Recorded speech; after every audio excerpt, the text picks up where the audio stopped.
But love him or hate him, Chris Brown has remained a relevant figure. A lot of people have moved on since that. I wouldn't say he's remained one of the most consistent or best artistically, but he has remained popular.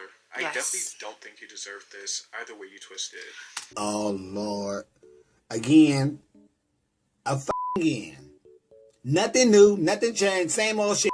I think that is basically Honest's bias, because I know a lot of people, I don't listen to Chris Brown's music anymore, and that has been for a moment now, but like when I'm out in public and I hear his music, I'm not gonna be like, oh, turn this ish off.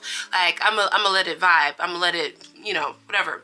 But he did make a year out of 2024, and so I feel like you can't discredit that. He was literally everywhere. A few moments later. Hey guys, welcome back to my channel, and if you didn't already know, act like you know, because it's that so let's hop right into this video. Let's go. So today we are going to be reacting to why Grammys 2025 didn't flop, okay? And if you already know, bucket, whoa, bucket like a mechanical bull. We are a Beyonce stand over here. I don't care what you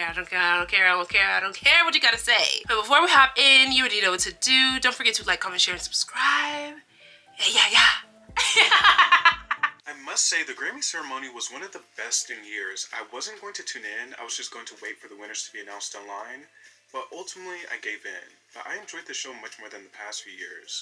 The pacing was better, we got to see all the stars, some great performances, a few duds. I liked how they grouped all the new artists together with performances, but allowed them to shine at their own pace. Yes. Doechie's performance was excellent. I think she was really the standout performer for me. It was also nice to see legends like Diana Ross as a presenter. Miley Cyrus didn't perform a song, but she's always performing when on stage. She always looks good. She's a presenter. But what I like about Miley is that she's just an entertainer to her core. Whenever she's on stage, whether that's talking or performing, there's just never a dull moment. She is just charisma personified. But enough of my mini recap of the show. Let's talk about the awards and the winners. For Best Country Album, we have Cowboy Carter. My Shayla. Congratulations! I thought this one was a given. I do think there are other good albums in this category. If it wasn't going to Beyonce, I thought it would go to Chris Stapleton or Lainey Wilson. But Cowboy Carter has a lot of good stuff on it. I do think it is the most daring album in this category. Absolutely. For Best Country Duo Performance, we have Two Most Wanted by Beyonce and Miley Cyrus, also a given. Not surprised by this one one bit. For Best Country Solo Performance, we have It Takes a Woman by Chris Stapleton. Okay, yeah. I thought it would go to Shaboozey or Beyonce, but I'm also not surprised that it went to Chris Stapleton, because Chris Stapleton is a bit of a Grammy's darling, and he has fantastic work on there. Okay. For Best Country Song, we have The Architect by Casey Musgraves, and I can't say I would have predicted that one to win, just because I don't feel like it's a strong Casey song. But the real shocker to me is that it didn't go to Shaboozey. For Best Rap Album, we have Alligator by Doechie. And I'm so glad she got this. I wasn't sure if she would, just because she's up against some heavy hitters. But she definitely has the strongest project in this category. She deserves it. She's a breath of fresh air, and I'm ready to hear this album. You know what? And she's super transformative. Super. Like that album, sneaky little actress. Like, I like, especially the breathing exercise in one of her songs. I forget which one it is, but it was so good. Like, I'm telling you, her music is so good, and I feel like it was well deserved, and I feel like it was a very impactful rap album or track or whatever, you know, people refer to it as these days, you know, or a body of work. It was well produced. Best rap song, we have Not Like Us by Kendrick Lamar. Ooh, Who Did It To Yourself? Literally no one else had a chance. Let's be real. Best Melodic Rock Performance, we have 3AM by Rhapsody and Erykah Badu. And I really like this collaboration. I think it was very tasteful. For Best Rap Performance, we also have Not Like Us by Kendrick Lamar. For Best R&B Album, we have 11:11 by Chris Brown. And full stop. This is the weakest album in this category. Really? It could have literally went to anyone else in this category. I just think at this point in his career, Chris Brown is a bona fide singles artist. I'm also a little shocked that he won due to some of his controversies. But love him or hate him, Chris Brown has remained a relevant figure. A lot of people have moved on since that. I wouldn't say he's remained one of the most consistent or best artistically, but he has remained popular. I Yes. definitely don't think he deserved this, either way you twist it. Oh, Lord. Again. Again. Nothing new, nothing changed, same old shit. I think that is basically Honest's bias, because I know a lot of people, I don't listen to Chris Brown's music anymore, and that has been for a moment now, but like when I'm out in public and I hear his music, I'm not gonna be like, oh, turn this ish off. Like I'm gonna let it vibe, I'm gonna let it, you know, whatever. But he did make a year out of 2024, and so I feel like you can't discredit that. He was literally everywhere, concert after concert, like performance after performance, and although I don't know if I've heard a song particularly from the 1111 album, but I'm sure if I'm on TikTok, I probably heard it before, but just didn't put two and two together. But I think that is Honest's bias, that, you know, because of the controversies and, you know, Chris Brown's past relationships, it seems to me that the music industry, the Grammys and whatever, they are moving on from that. You know, everybody's like slightly moving on from that. I saw last year Kelly Rowland has some interaction with him, and he's slowly but surely making his way. I don't think it's slowly anymore, but because he just won an album of the year, or not album of the year, best R&B album, excuse me. But it just seems like they are re-welcoming him in, and this is maybe a way of solidifying that re-welcome into the music industry, I guess, into like the inner circles per se, you know. So for best progressive R&B album, we had a tie with Wild Lord and So Glad to Know You. For best R&B song, we have Saturn by SZA. For me, it was either between SZA or Tim's, so I'm glad SZA got it. Ooh, Tim's. For best R&B performance, we have Made for Me by Money Long. I'm so glad she got it. This song made such a huge splash this year. It did. For best dance/electronic album, we have Brat by Charlie XCX. I haven't heard that song. If it would have gone to anything besides Brat, I would have been very concerned. For best dance pop recording, we have Von Dutch by Charlie XCX. Also well deserved. It's state-of-the-art dance pop. It reminds me of a modern-day Piece of Me by Britney Spears. For best pop vocal album, we have Short and Sweet by Sabrina Carpenter.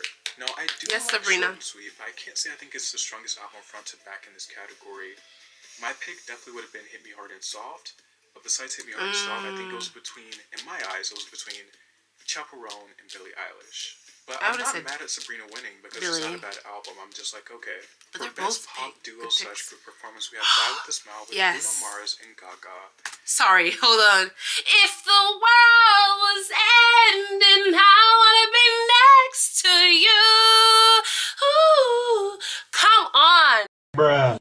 You can't say that they didn't deserve this. That's why I'm like, this year for Grammys, they did their thing. They did it. And I can't say I'm surprised at this. It's the most obvious Grammy bait song.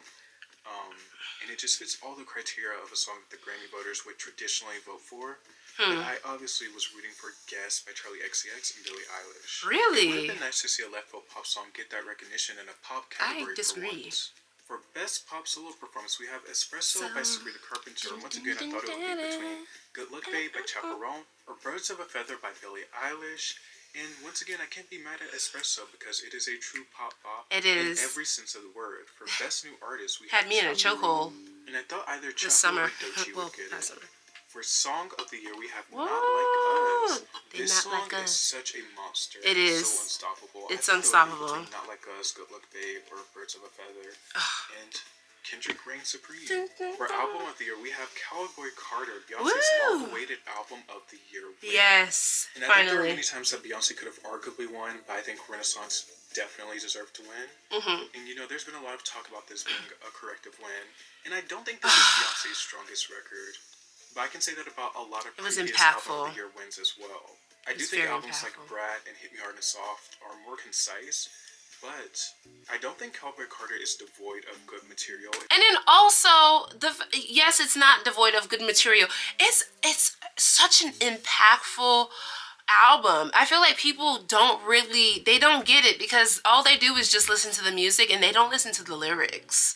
It's kind of like when Outkast, he's like, oh, y'all don't want to listen to the lyrics. Y'all just want to dance. Hey, yeah. And people really be just dancing. Hey, yeah. And y'all not really listening to the material. You're not listening to the material. You're not looking at the work that actually went into it. You're not looking at all the impactful things that she's done with this album historically about country music, reintroducing it back into the Black community, in certain Black communities, because, you know, the South never lost it. You know what I'm saying? You know, the Southern Black people. But reintroducing it to the Northern Black folks, people across the pond. I mean, and she's introduced or elevated so many Black country artists with this album. It is insane. And not to mention the amount of history she's taught us, or maybe reintroduced for most of us. Oh my goodness. How could you don't get it. You don't get it. Especially if you're like, oh, well, this album, blah, blah. Like you didn't get it. And I encourage you to go and get it. Go get the knowledge. Go find the impact. In fact, you don't even have to find it. It'll come right to you. Just type in Beyonce one time and maybe your algorithm will push all the information in the history that is actually behind this impactful album. This didn't even just serve Beyonce, it served the community. Black community, country community, Black country community. I mean, the list goes on. Black women, Black country women, Black country singers. The list goes on. Just saying. Anything, I think its length works against it more than anything else. American Requiem is one of my favorite Beyonce songs ever. You know, it's not Beyonce's best record, but I think in the context of the Album of the Year contenders, it does make a lot of sense for a win. And then I thought about some of the recent Album of the Year winners in recent history, and I wouldn't categorize any of them as the artist's best, besides maybe Folklore. So even when an album of Beyonce's isn't amongst her best, it's still usually above the average pop. Yes. So all I have to say is well-deserved Beyonce. It's long overdue. Yes. For Record of the Year, we have Not Like Us by Kendrick Lamar. Absolutely. Kendrick Lamar literally sweat. Yes. I wonder how Drake feels knowing that all of his peers voted for this. This song is unstoppable, and it's not even on an album, which is insane. I got something to say about this at the end. Album cycles. This is just one song. And I do think it genuinely checks all the boxes. It's well performed, it's well written, it's well produced, and it has the cultural impact to top it all off. I do think these Grammy wins are pretty decent. There's nothing offensively bad that won, and there's nothing that I feel is super argument worthy. The only thing is, I do feel like Billie Eilish should have won, whether that be in the pop category or the main categories. That's what everybody's saying. Birds of a Feather deserve to take home something. Out of all the nominees, I think she's the only one that was truly snubbed. I think you can also argue that Shabuzi was snubbed, at least in the country category. But that's pretty much it. I feel like everyone who had a sizable year last year got to eat this ceremony. They did. Okay, that is the end of that. Okay, I'm sorry, but Not Like Us, that, the whole album, but Not Like Us is A minor.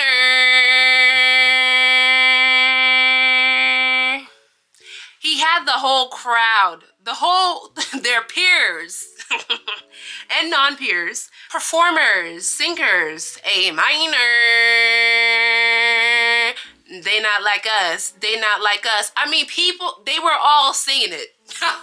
Where are your allies, Drake? Let me stop. Let me stop.